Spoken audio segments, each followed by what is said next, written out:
boa noite a todos. Sejam bem-vindos à nossa casa Espírita Maria de Nazaré. Que Jesus esteja dentro dos nossos corações para essa noite, para que nós possamos, junto, harmonizar as energias aqui e transmitir também para aquelas pessoas que não puderam vir, para aqueles que nos acompanham pela internet, enfim, para todos os corações que estiverem ligados a nós nesse momento. Embora muitos já tenham ouvido falar da história da codificação, de como foi feita a codificação, essa casa pelo qual nós estamos iniciando os trabalhos da doutrina, hoje nós montamos um planejamento de apresentar a codificação espírita para as pessoas que ainda não tiveram algum contato, ou que, se já tiveram, para poder relembrar o quão magnífica foi essa história, alguns detalhes talvez possam não ter passado desapercebido. E hoje nós vamos aqui conversar um pouco sobre a história da doutrina espírita.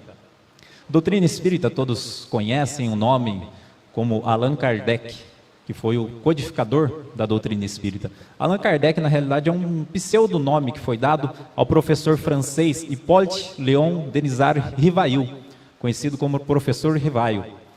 Ele, um grande de um professor, renomado na França, já tinha mais de 50 obras escritas, e foi escolhido ali a dedo pela espiritualidade para formular a doutrina espírita, a codificação, ao modo de que ela necessitava, porque além de toda essa formação, Kardec ele era discípulo, vamos dizer assim, de Pestalozzi, que era um grande nome da área educacional francesa.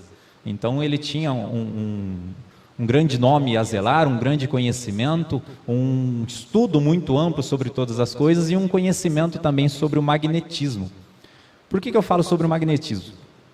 Nessa mesma época, ocorriam fenômenos por todo mundo, que eram os fenômenos mediúnicos, de mesas girantes, mesas que produziam barulhos e tantas outras coisas. E isso despertava a atenção da humanidade para aquela época.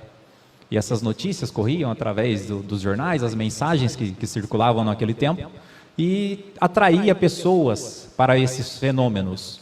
E Kardec achava tudo aquilo um grande circo, pode-se dizer. Porque ele era conhecedor do magnetismo e sabia como reproduzir aqueles efeitos de mesas que levantavam ou que produziam algum tipo de som. Mas, paralelo a isso, nos Estados Unidos, tinha as irmãs Fox, que eram conhecidas como médiums também e ocasionavam esses mesmos efeitos. Porém, diversas comunicações, diversos fatos que aconteceram mediunicamente através dessas irmãs eram relatados e comprovados de nome de pessoas que teriam desencarnado há algum tempo e se relatavam, se comunicavam, davam informações. Até o dia que um desses espíritos desencarnados disse que teria morrido ali naquela casa e teria sido enterrado naquela casa, na adega de vinho deles. E aquilo virou os olhos do mundo para aquele lugar. Começaram a escavar e não acharam nada. E aí caiu-se em contradição, elas começaram a sofrer o nome de bullying, pode-se dar hoje, e sofrer perseguições, acusações, acusadas de charlatanismo e tantas outras coisas. Mas pouco se sabe que 56 anos depois, durante uma obra, uma reforma, nessa casa que elas moravam, exatamente na adega de vinho, só que não no chão, na parede, havia um esqueleto fundado dentro da parede, que no caso eles só procuraram no lugar errado. Então 56 anos depois daquele feito, a mediunidade ali já mostrava alguns mecanismos de chamar a nossa atenção e chegar até nós.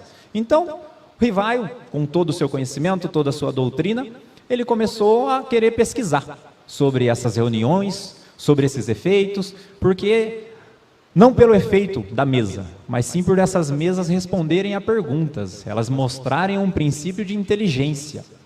Então Kardec começa a frequentar algumas reuniões sérias que aconteciam separadamente desse público, de toda essa atenção, para poder estudar mais sobre. E ele é atraído para essas reuniões, e onde se inicia aí a codificação. Essa inclusão das pesquisas pelo qual ele se colocou, ela demorou cerca de 2 anos. Ela se iniciou em 1855, até o lançamento do Livro dos Espíritos em 1857, no dia 18 de abril.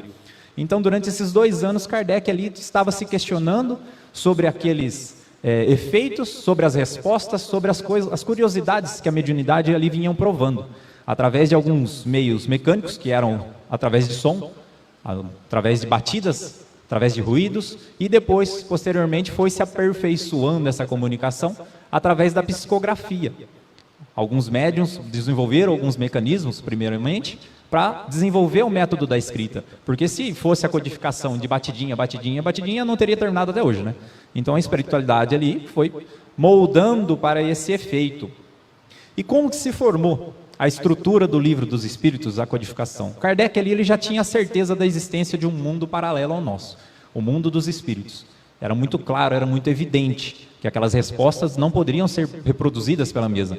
Um fato que o Mário ontem falou durante os estudos aqui, que é interessante a gente falar, que Kardec, nessa pesquisa, nessa busca sobre as informações do plano espiritual, ele tinha formulado umas 10 questões em uma folha e colocou essa folha no bolso.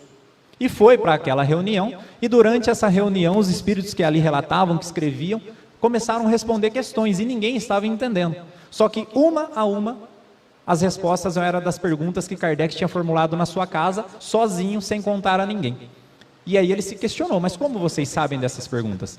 Aí eles responderam, nós estávamos lá quando você estava moldando elas. Então os espíritos estão sempre ao nosso lado, nos acompanhando, nos guiando e nos intuindo para isso.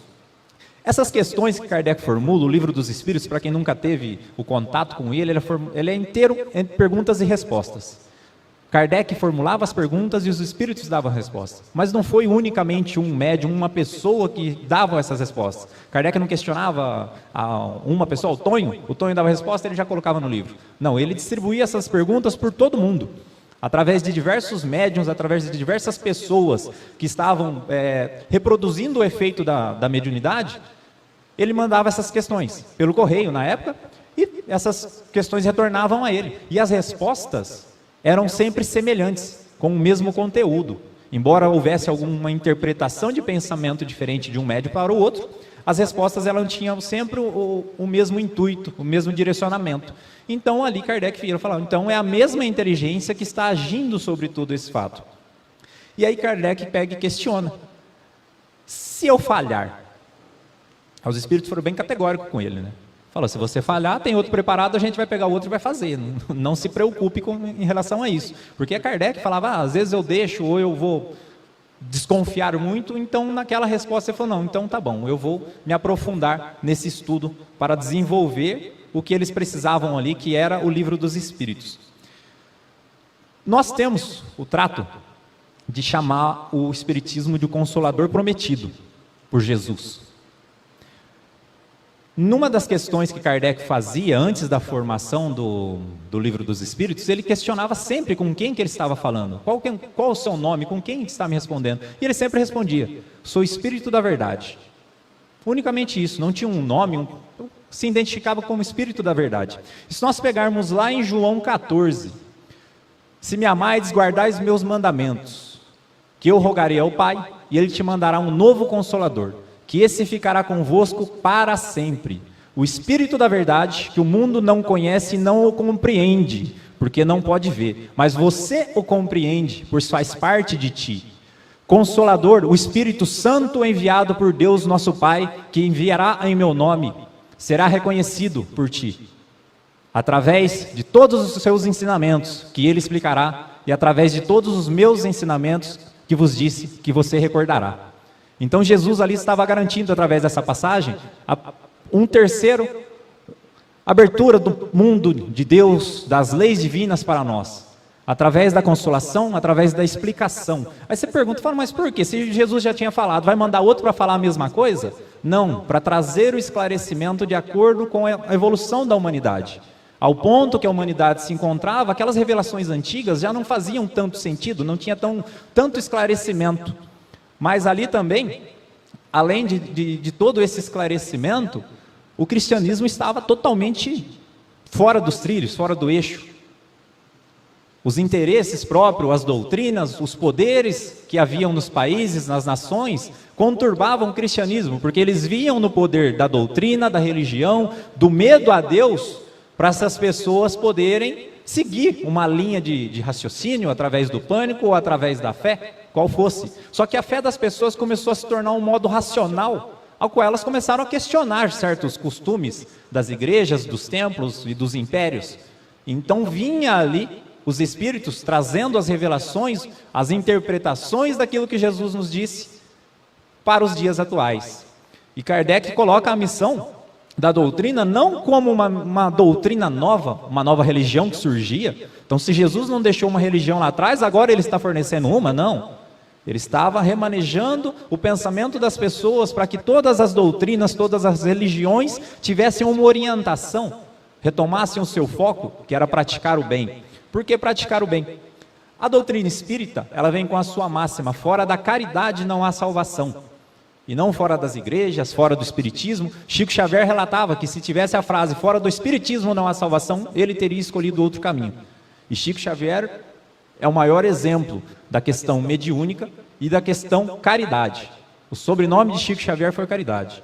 Ele tinha o intelecto, o psiquismo, a mediunidade para se tornar uma pessoa multimilionária, com o que ela reproduzia, com o que ela ocasionava à sociedade. Porém, ele nunca absorveu de um centavo sequer disso daí. 100% da sua obra foi destinada à caridade, ao trato do próximo, ao efeito da melhora pessoal das pessoas. Ele distribuiu o amor e o consolo através da doutrina, o consolador prometido. Não conheço algo que console mais do que a doutrina espírita. Pela sua razão, pela sua lógica, pelo seu raciocínio, mas principalmente pelo poder de renovação que ela tem. Através das pessoas, através dos seus ensinamentos. E a doutrina, ela vem ali nas questões onde Kardec pergunta nas 799, o que o espiritismo pode contribuir para o progresso? Com o quê? De que forma? Aí fala, destruindo o materialismo. O apego material, o apego à única forma física pelo qual o ser humano sempre teve. Os poderosos eram aqueles que tinham acesso ao céu, segundo os impérios, segundo as doutrinas. Os outros não. Os outros teriam ali o acesso ao céu apenas como um benefício da vida sofrida que tiveram. E não tinham essa proximidade com Deus, não tinham proximidade com bispos, com pessoas de alto escalão dentro das hierarquias das religiões da época. Então Kardec vinha ali para direcionar, o Kardec não, os espíritos, dentro das perguntas de Kardec vinham essas orientações. Os espíritos vinham ali direcionar as pessoas ao caminho da caridade, ao caminho do cristianismo, ao caminho do amor ao próximo. Jesus trouxe dentro das suas revelações o amor ao próximo. Ele não veio destruir a lei, ele veio trazer os esclarecimentos ao qual nós adequamos o amor de Deus para nós e para com as pessoas que estão à nossa volta. Dessa maneira, Jesus se tornou o que para nós? Modelo e guia. Questão 625 do Livro dos Espíritos, Kardec questiona se temos essa melhora, se temos o que buscar, essa transformação pelo qual passar, qual é o modelo pelo qual nós devemos ter, quem nós devemos observar. E os Espíritos ali categorizam, vede Jesus, a resposta mais curta de todo o Livro dos Espíritos, de todas as 1129 questões. Vede Jesus. Jesus é o modelo e guia da humanidade, independente daqueles que enxergam o cristianismo como um feito religioso. Os hindus, por exemplo, não veem Jesus como seu modelo e guia, mas Dalai Lama, por exemplo, via Jesus como um ser de luz, um ser de orientação, ao qual ele disse, se todos os livros do mundo se extinguissem e ficasse apenas o Sermão do Monte, a humanidade tinha orientação a seguir, porque aquilo é maravilhoso, aquilo é lindo. Então, os ensinamentos de Jesus nos edificam moralmente. Então, dentro desse conturbado caminho que o cristianismo tomava, o espiritismo vem trazer novamente essa orientação para que a humanidade, praticando bem a caridade e o amor ao próximo, seguisse os trilhos das suas orientações. Nós temos a doutrina espírita como um tripé ao qual ela se funda, que seria ciência, filosofia e religião. Por que ciência? Diferente dessas ciências da escola, essas ciências tantas, a ciência ele categoriza ali como um estudo. A doutrina espírita ela não veio como uma religião. O espiritismo ele não é uma religião, ele é uma filosofia, um método de aprimoramento moral pessoal, uma reforma íntima, ao qual Santo Agostinho nos orienta. Nós devemos fazer uma reforma íntima para poder progredir moralmente. Então, dentro dessa ciência, o método que Kardec utilizou para a formação da codificação em todas as suas obras foi através de estudos científicos.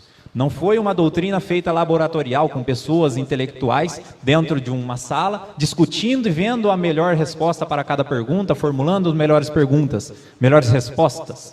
Ali estava Kardec fazendo as questões, o estudo dentro daquilo que ele recebia de intuição e recebia as respostas dos espíritos, como o qual nós já exemplificamos essa formação. Então vem aí a doutrina espírita como a ciência, como um estudo de toda essa obra. A filosofia entra como um estudo da razão.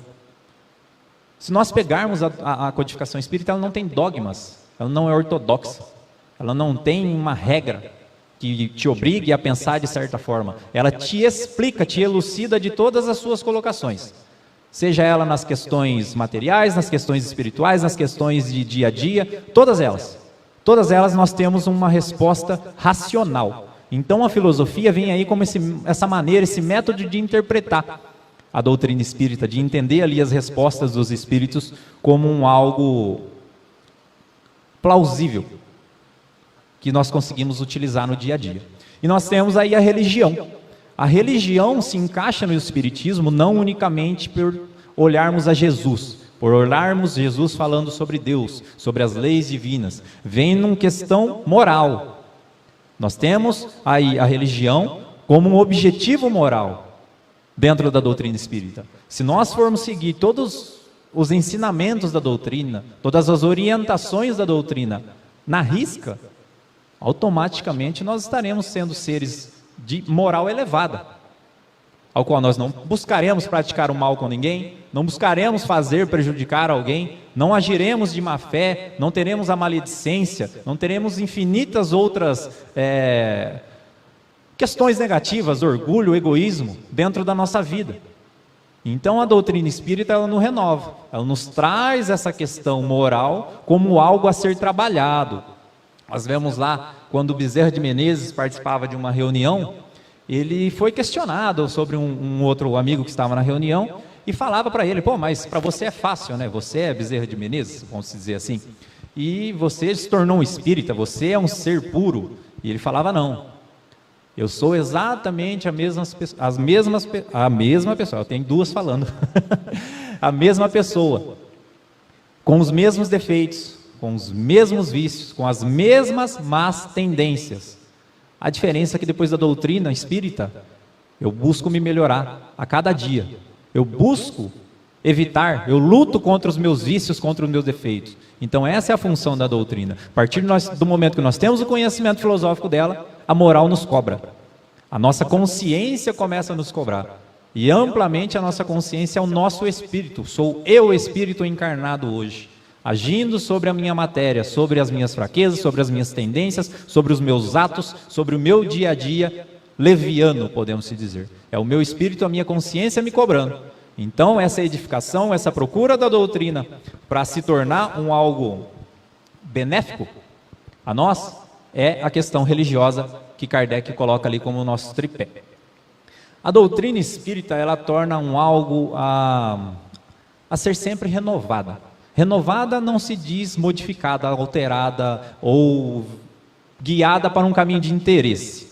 Ela é sempre de um lado racional, ao qual Kardec fala em Obras Póstumas, que se a doutrina viesse, se a ciência viesse a contrariar alguma das questões colocadas e apontadas pelos espíritos naquele livro, que a ciência provasse, fique com a ciência, porque ela estará com a razão.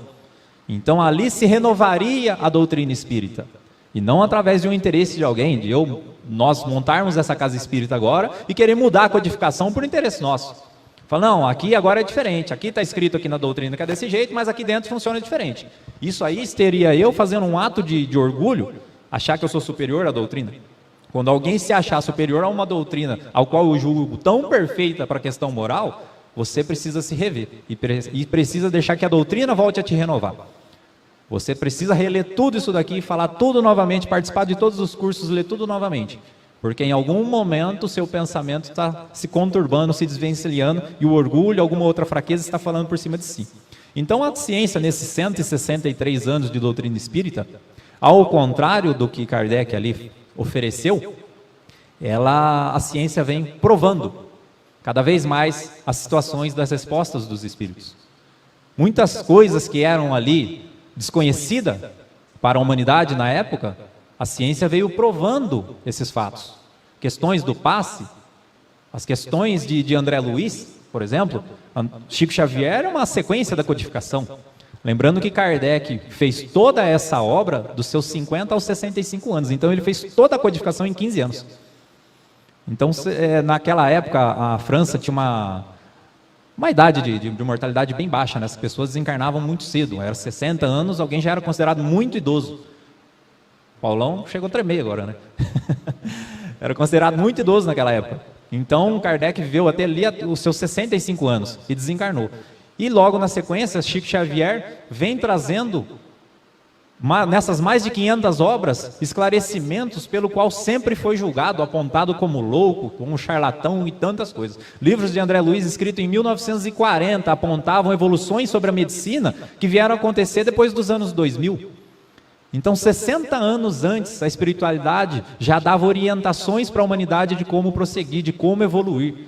E a ciência vem provando a cada dia isso. Relatos dos livros de Emmanuel, onde contam como era a civilização na época de Jesus, foram comprovados através de estudos recentes de um grupo americano, pelo qual estudou as escrituras, as escavações, a região, e comprovam que aqueles relatos tão precisos, parece que você adentra na história nos livros de Emmanuel, são verdadeiros, são fiéis aos da época.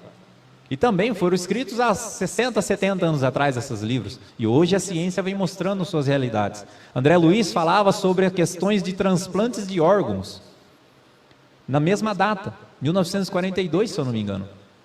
E transplantes de órgão começou a partir dos anos 90 ali, se pensar alguma coisa ou outra.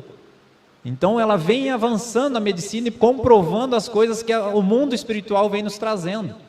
Então o mundo espiritual nada mais é do que nós todos aqui desencarnados.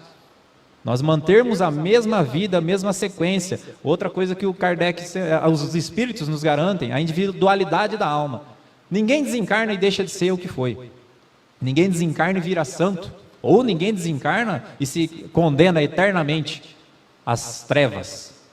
Com o tempo nós teremos outros ensinamentos aqui, pelo qual vocês vão entender de forma racional isso que foi explicado. A maneira de que o tempo e as teologias e os interesses das doutrinas foram modificando o cristianismo e produzindo esses misticismo que existe tanto hoje. A doutrina espírita ela vem e explica também a questão mediúnica, como um estudo também, como uma obra científica, e não como uma colocação dogmática. O espiritismo não inventou a mediunidade. A mediunidade já se vem com a humanidade desde de quando o mundo é mundo. Desde os primórdios, se você lá em Sócrates, Platão, que antes de Moisés, já era todo aquele processo de Platão, era mediúnico, ao qual ele apresentava para a humanidade realidades diferentes, uma filosofia, uma interpretação diferente da vida. Depois nós temos Moisés, fez os 10 mandamentos, todos eles intuídos, segundo ele, por Deus. Ali também era um ato mediúnico, e não era uma formação de uma religião, e sim Deus trazendo as revelações para nós. Depois vem Jesus, como sendo desde do anúncio da sua vinda à terra, através do anjo Gabriel a Maria, através do sonho de José, de todas as outras pessoas que receberam a informação de que estaria vindo um espírito de luz, enviado por Deus para orientar a humanidade. Era mais um feito mediúnico. Depois Jesus teve toda a sua vida com o intuito mediúnico, trazendo as regras do céu, as regras morais, as leis divinas de como conduzir-se para um aprimoramento, para um aperfeiçoamento moral. Na sequência tivemos muitas outras nascentes de religiões, todas elas de filosofias, de doutrinas, todas elas mediúnicas. O islamismo, o Alcorão é uma obra mediúnica. O hinduísmo também é uma obra mediúnica. Então todas as questões que ligam a humanidade de algo sobrenatural é mediúnico. E não existe o sobrenatural, porque se Deus criou tudo, tudo faz parte de uma natureza única, a natureza de Deus. Então é sobrenatural ao nosso conhecimento. ao nosso nível de sabedoria, ao nosso nível de interpretação daquilo que Jesus nos deixou, daquilo que Deus espera de nós. Então, não existe sobrenatural, tudo faz parte da lei divina. O que existe são coisas que não fazem parte do nosso conhecimento. Na semana que vem, o Rodrigo vai entrar num assunto que dá sequência a esse que eu estou passando. Hoje eu estou buscando de que maneira foi a codificação espírita, para que as pessoas tenham conhecimento de qual a função do espiritismo, qual a visão do espiritismo, dentro do quesito Livro dos Espíritos, dentro do quesito Livro dos Médiuns, que foram as primeiras obras. E depois vem a questão do Evangelho, as interpretações dos Espíritos, os esclarecimentos das parábolas, entre tantas outras passagens dos apóstolos, interpretadas dentro do Evangelho segundo o Espiritismo. Então o Espiritismo sim, o Espiritismo fala de Deus, o Espiritismo fala de Jesus, o Espiritismo zela por Maria, o Espiritismo preza pela caridade, pelo amor ao próximo, por todo o benefício que uma pessoa pode ter ao seu próximo. O Espiritismo não é uma religião, os atos dos espíritas podem se julgar uma religião, mas o Espiritismo não é uma religião ao qual você tem que vir aqui toda quinta-feira às 8 horas, tem que sentar aqui, tem que assistir a palestra, tem que tomar um passe, tem que tomar uma água e vai embora, porque senão você vai abraçado com o capeta embora. Com o tempo, eu vou mostrar também que o capeta não existe. Se o capeta existe, muita gente classifica os espíritas e o Espiritismo como coisa do capeta. E para quem está observando o que nós estamos fazendo aqui, eu sinto informar, mas o capeta está evoluindo, então ele está se tornando algo bom, algo benéfico. Está buscando praticar o bem, a caridade, está buscando praticar o bem às pessoas que precisam, está buscando orientar quem aqui busca uma luz, um passe que seja, está buscando aqui amar o próximo.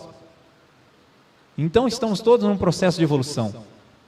Vocês verão que essas más influências, que essas más tendências, que essas más intuições são sim fraquezas nossas e muitas vezes intuídas por seres que estão um pouco atrás da nossa linha de evolução. Eles ainda julgam isso algo como necessário, como prazeroso ou o que quer que seja. Nós já estamos entrando numa linha que nós já estamos julgando isso ser algo ruim. Às vezes nós pensamos em praticar alguma coisa, mas a nossa consciência nos cobra, fala não, está errado. Não faz isso. Então isso é a parte da intuição pelo qual nós recebemos, tanto das boas quanto das más influências. Quem disciplina a recepção dessa boa ou má influência sou eu. Eu vou tomar atitude. Se eu estiver no meio de uma confusão, vir um espírito e falar, parte para cima dele. Eu só recebi a intuição, quem vai partir para cima sou eu. E se eu estiver no meio dessa mesma confusão, chegar um outro espírito e falar, não, peça desculpa, peça perdão. Quem vai pedir perdão também sou eu. Eu só fui intuído. Então, nós temos o livre-arbítrio para escolher qual atitude tomar. O Espiritismo nos dá aqui orientação para ter discernimento da qual melhor escolha. Qual a melhor atitude que eu devo ter? Com o meu próximo, com o meu irmão, com a pessoa que convive comigo. Muitas vezes nós nos questionamos de tantas coisas ruins que possam nos acontecer, tantas cobranças, tantas provas pelo qual passamos. Mas nós não temos noção do que nós somos seres em evolução. O Espiritismo traz a reencarnação como um princípio racional e lógico também para a humanidade. Nós não colocamos a reencarnação como um dogma dentro da doutrina. Não, você tem que aceitar a reencarnação porque você é espírita e você reencarna. Não, a reencarnação ela é racional também, ao modo de interpretá-la. Se Jesus vinha aqui nos ensinar a virar Cristo, eu não conheço ninguém, nem Chico Xavier talvez, que em uma única encarnação se tornaria Cristo. Ou nós que estamos aqui buscando nos melhorar, lutando contra tantas fraquezas, tantos vícios. Que vida que eu vou conseguir levar daqui adiante para me tornar um Cristo até o final dela? Não vou. Não tenho condições ainda, não tenho evolução para isso. Para isso a doutrina espírita ela prega, você tem a vida eterna, você vai reencarnar, você vai passar pelas essas provas todas novamente, ao ponto de que você vai tornar um modo automático de superação, de melhora pessoal. Então através desse raciocínio. Então, mas isso daí é algo que você pensa. Falei, então se você interpreta Deus como um ser bom, como que Ele deu uma vida para mim pelo qual eu consigo estar aqui, pelo qual eu consigo estudar, eu tenho uma família, eu tenho um emprego, eu tenho a minha casa, eu consigo me sustentar, e lá na África Ele pôs um monte de gente para passar fome, morrer de doenças e tantas outras coisas. Como que Deus pode ser bom fazendo isso? É bom só comigo então? Ele não gosta das pessoas que lá moram? Qual que seria a bondade de Deus com aquela pessoa? Poder viver a mesma existência que eu tenho, uma vida mais tranquila. Mas de repente, na vida mais tranquila, nós sempre optamos por um caminho mais difícil. Nós nunca temos uma vida tranquila e falamos, não, peraí que eu vou montar uma obra social aqui na cidade para mim ter dor de cabeça. Ninguém pensa isso. Agora, quando a coisa aperta, quando a gente tem uma dor, quando a gente passa por um sofrimento muito grande, aí sim a gente busca alguma coisa para se melhorar. Alguma coisa que nos aproxime a Deus. Alguma coisa que me purifique, que me salve, que me tire o peso do fardo. O que tira o peso do fardo é a fé. E a fé, ela não precisa você estar por baixo ou por cima para mantê-la. A sua fé tem que ser o seu escudo, ela tem que andar à sua frente sempre. Emmanuel dizia, para todo problema, para toda dificuldade, 50% do remédio é a fé. Os outros 50% é o tempo. Então, a partir do momento pelo qual nós temos fé, e damos a Deus essa condição de o tempo modificar, ou nos explicar, aí nós tenhamos a convicção do quanto Deus é bom. Então, de que maneira aquele irmão lá da África vai poder evoluir diferente? Ele passou por uma dificuldade, agora uma vida de provas, e de repente ele reencarna numa condição mais favorável numa próxima vida. E ele vai ter no íntimo gravado. Por mais que haja o véu do esquecimento, o progresso ele não perde. Todos os ensinamentos ele carrega consigo.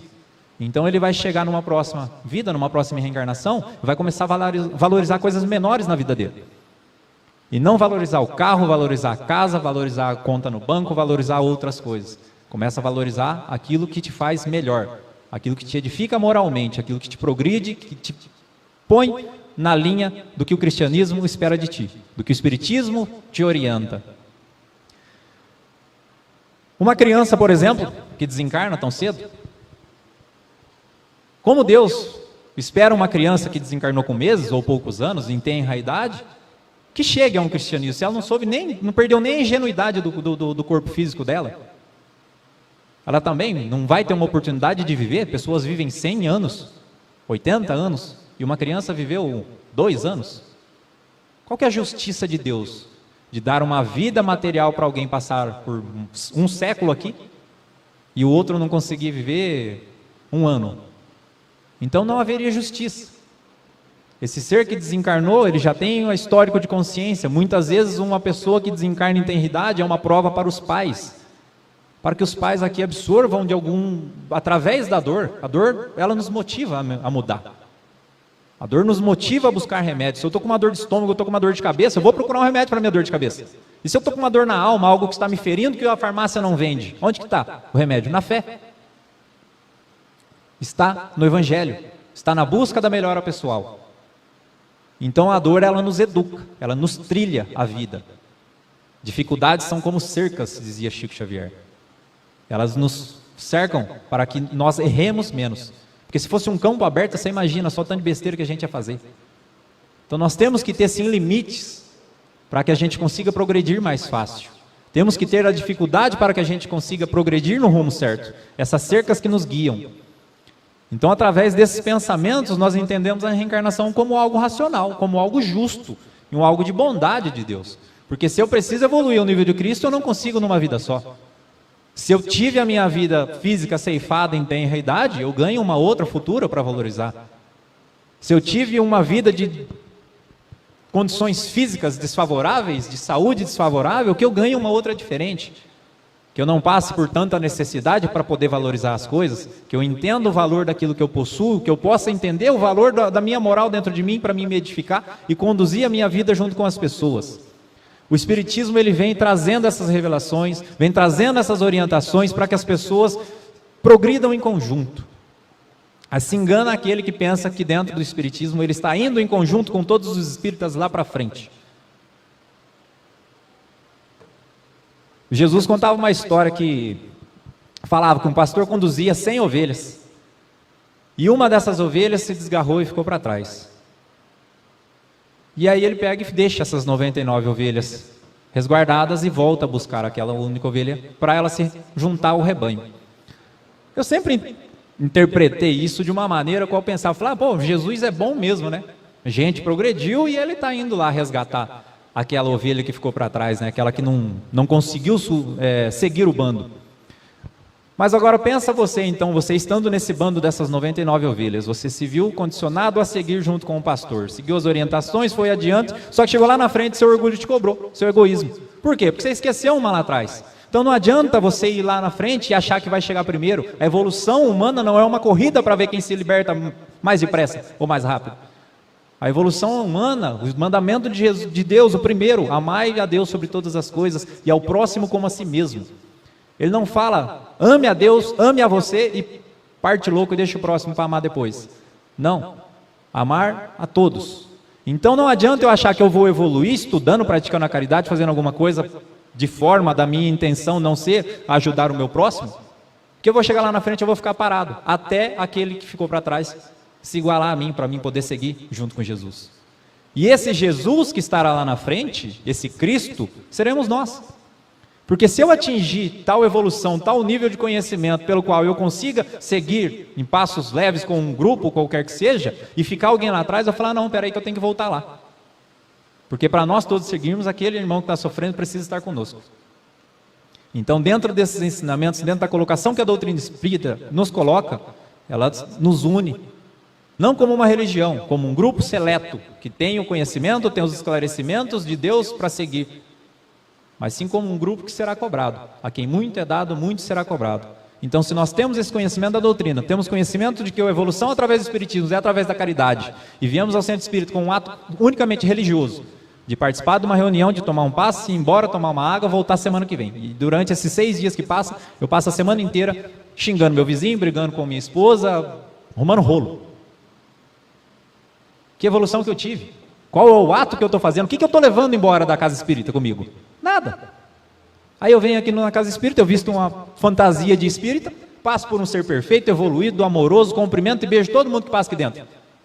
Ai, nossa, como ele é bom, né? Ele é evoluído. Aí amanhã eu passo na rua aqui, uma pessoa está atravessando uma faixa de pedestre, eu já xingo ela, passo por cima. Onde está a minha evolução? O que eu aprendi? O que eu estou carregando comigo? Então a casa espírita, ela serve como uma escola, um facilitador, onde nós nos juntamos, estudamos e praticamos. Nós fundamos essa casa com esse intuito. Nós estudarmos sobre a doutrina, mas principalmente praticar. Fazer aqui por aqueles que precisam, sem escolher a quem. Sem falar, não, aqui dentro serão ajudados só os espíritas. Ou aqui dentro serão ajudados aqueles que não têm religião e a gente vai converter. Ou aqueles que têm religião e a gente vai salvar ele da perdição porque a orientação dele não é correta. Quem disse? Quem falou que a orientação dele não é correta? De repente a orientação dele é o que ele precisa para corrigir algum tipo de formato de vício, de erro que ele tinha. Eu sempre converso com o Rodrigo uma questão, que o livre-arbítrio dentro da doutrina espírita, muitas vezes ele condena a condição de auxílio da própria doutrina. Porque se vem alguma pessoa aqui que está com um alcoólatra, alguma coisa que tem um vício muito forte, vem aqui, bate na nossa porta, a gente vai tentar ajudar, vai tentar encaminhar para tratamento, vai levar em médico, vai fazer tudo. Mas a última palavra que a gente vai falar para ele, falar, você precisa mudar, mas isso depende de você. Então ele fica meio à deriva, por si só. Nós vamos orientar, vamos dar amor, dar o carinho, tudo aquilo que Jesus nos ensina. Não vamos abandoná-lo, não vamos desistir dele. Só que muitas vezes, outras religiões que empregam de uma maneira mais fanática, que cobra realmente aquelas que... Muitos veem por aí, sabem do que eu estou falando. De repente, para essas pessoas que estão nesse nível de vida, de conturbação, aquela religião é o que ela precisa para se corrigir. Aquela cobrança mesmo diária ali, aquela exigência da uso da doutrina, aquele fanatismo religioso. É o que mantém ela com a cabeça firmada em outra coisa fora do vício. Então, todas as religiões, elas são necessárias. O Espiritismo não veio destruir religiões, ele veio orientá-las. Ninguém precisa deixar a religião pelo qual segue para seguir a doutrina espírita ou para estudá-la. Ele pode muito bem estudar a doutrina espírita, ver as questões morais que ela coloca, ver essas questões de evolução que ela prega e empregar isso daí no usual dela, no dia a dia, dentro da igreja, dentro do trabalho. Criar obras sociais que auxiliem os próximos. Essa é a função do Espiritismo. Essa é a proposta que essa casa tem. De ajudar as pessoas, de orientá-las de maneira espiritual e fraterna, de acolher a todos com um único intuito de progredir em conjunto e moralmente. Mas de que maneira? Praticando a caridade ao próximo. Mostrando para as pessoas o que uma casa espírita é capaz de fazer. Não só encher salões, criar eventos, Uma sessão de psicografia traz bastante gente, muitas vezes pela curiosidade, muitas vezes pela dor. Ou montar seminários aqui, fazer isso aqui um grande banquete, mas vazio. Se não tem a prática da caridade, não tem espiritismo. Não tem como você ter espiritismo sem caridade. Assim como não tem como você ter espiritismo sem Jesus. Não existe. São elos que necessitam estar juntos para funcionar, para progredir. A função dessa casa é de servir para nós como meio e auxílio da prática da caridade, do estudo, para que nós possamos nos melhorar. Possamos buscar diariamente o nosso progresso moral. Espero que tenha sido claro esses minutos pelo qual nós conversamos. Agradeço pela presença de todos. Espero que na semana que vem, junto com o que eu anunciei já, todos possam estar aqui também. O Rodrigo vai falar da onde vem a introdução do Evangelho, de como ele foi moldado, como ele foi lecionado pelos Espíritos para Kardec, ao ponto dele virar essa grande obra para nós. Agora nós teremos o trabalho de aplicação dos passes. Talvez alguém nunca passou por isso, não conhece o que é um passe. Um passe nada mais é do que uma prece, uma oração. Então, quem tiver a fim de passar pelo trabalho do passe, receber um passe, receber essas vibrações, que o mundo todo é feito de energia, o nosso espírito é energia, tudo é energia, o universo é composto de energia. E essas energias todos sabem, que assim como uma pilha, um fio de eletricidade, a energia ela tem os dois pontos. Não conhece a energia positiva e a energia negativa, e ao qual nós nos carregamos. Então, o passe ele é um fluido a mais, uma recarga dessa bateria, uma troca dessa energia inferior por uma melhor, uma purificação dessas energias através de que jeito? Através de uma concentração, de uma prece e uma oração. Então, o passe nada mais é do que uma oração em conjunto. Vocês vão entrar ali, vão sentar nas cadeiras, as pessoas que estarão à sua frente farão uma prece por você. Então faça uma prece por você, pela pessoa que está te aplicando o passe, por uma pessoa que ficou na sua casa, alguém que você lembra que está precisando de uma oração, que está passando por algum momento difícil, que está com a cabeça meia sobrecarregada, ou alguma doença, qualquer coisa. Isso é o quê? Amar o próximo, ser fraterno e ter compaixão. Então, muitas pessoas perguntam, né, tem medo do passe, porque às vezes a sala é um pouco mais escura. Eu costumo dizer que a sala fica escura para as pessoas ficarem quietinhas, que elas entram com medo. Mas não tem nada a ver, é só uma questão de ambientar. Que eu falo, num pouco mais escuro, as luzes dos Espíritos florescem mais, elas nos iluminam mais, elas brilham mais. Então, por isso que o passe fica com a meia luz. Ok? Então, que Jesus possa abençoar a todos. Todos tenham uma ótima semana, aqueles que puderam nos acompanhar pela internet, principalmente vocês que estão aqui na nossa casa. Agradeço de todo o coração a presença de cada um de vocês. No sábado, como o Marinho já anunciou, nós teremos o Bazar Solidário.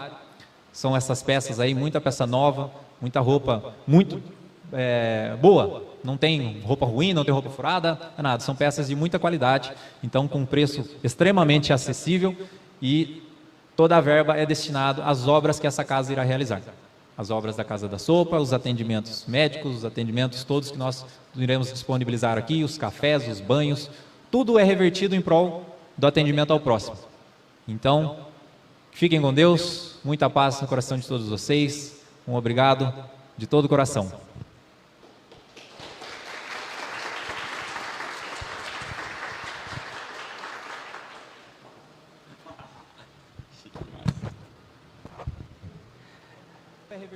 Gostaram?